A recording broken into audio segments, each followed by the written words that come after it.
also evolving technologies to make sure that we come at par with them. But most important, where the biggest differential lies in the field of cyber. We know that China is capable of launching cyber attacks on us. एक कार्यक्रम में chief of defence staff general Rawat ने कहा कि चीन की technology Bharat से बेहतर है और वो भारत पर हमला करने में सक्षम है। लेकिन आखिरकार ऐसा बयान क्यों आया और जनरल रावत ने ये बात क्यों कही, इसके बारे में आज हम इस वीडियो में बात करने वाले हैं। नमस्कार, मैं मोजीत और आप देख रहे हैं भारत तक। दरअसल ये जो पूरी बातचीत थी वो साइबर सिक्योरिटी को लेकर थी और जनरल रावत ने जो कहा वो भी साइबर सिक्योरिटी से जुड़ा हुआ था। जनरल रावत ने माना कि चीन के पास वो तमाम पर्याप्त संसाधन हैं जिसके जरिए वो भारत पर साइबर अटैक कर सकता है और भारत के सिस्टम्स को वो थोड़े देर के लिए परेशानी में डाल सकता है।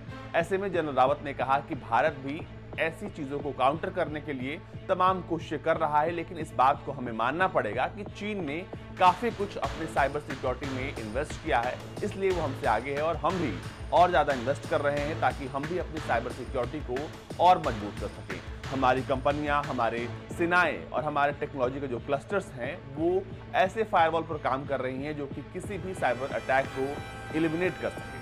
उन्होंने कहा कि भारत की साइबर एजेंसियां साइबर अटैक्स के खिलाफ फायरवॉल बना रही हैं ताकि हम इस तरह के हमले पर जल्द से जल्द प्रतिक्रिया दे सकें और इन हमलों का असर लंबे वक्त तक ना रहे। उन्होंने कहा कि तीनों आर्म फोर्सेस का एकीकरण इस तरह से बचाया जा सकता है। उन्होंने कहा कि कुछ पश्चिमी देशों के साथ भारत के संबंध इसे रोकने में मददगार हो सकते हैं।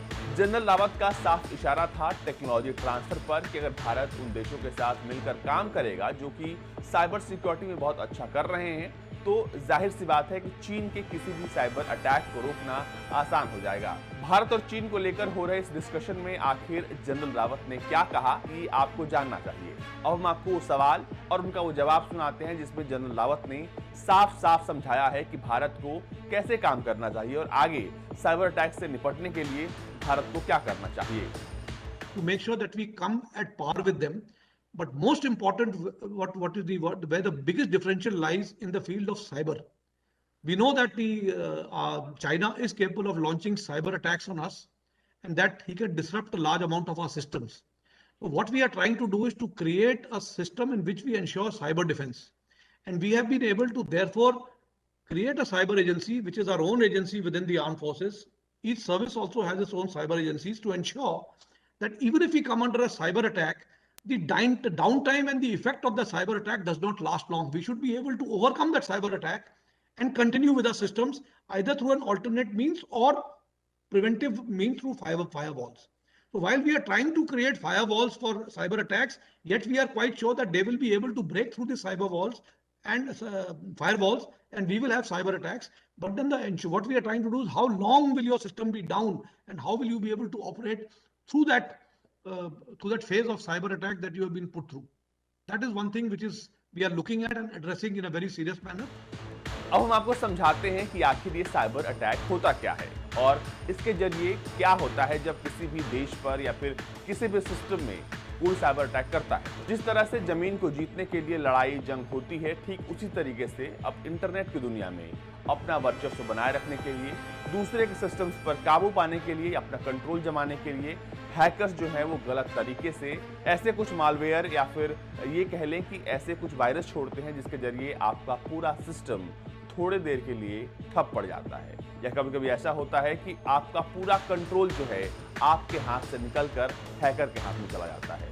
ये होता है साइबर अटैक और इसके कई प्रकार भी होते हैं कि किस तरीके से आखिर साइबर अटैक किए जाते हैं। इसी में से कुछ साइबर अटैक के हमको नाम बताते हैं किस तरह के साइबर अटैक होते हैं, जैसे fishing, smishing, malware, denial of services, man in the middle, SQL injection and cross site scripting।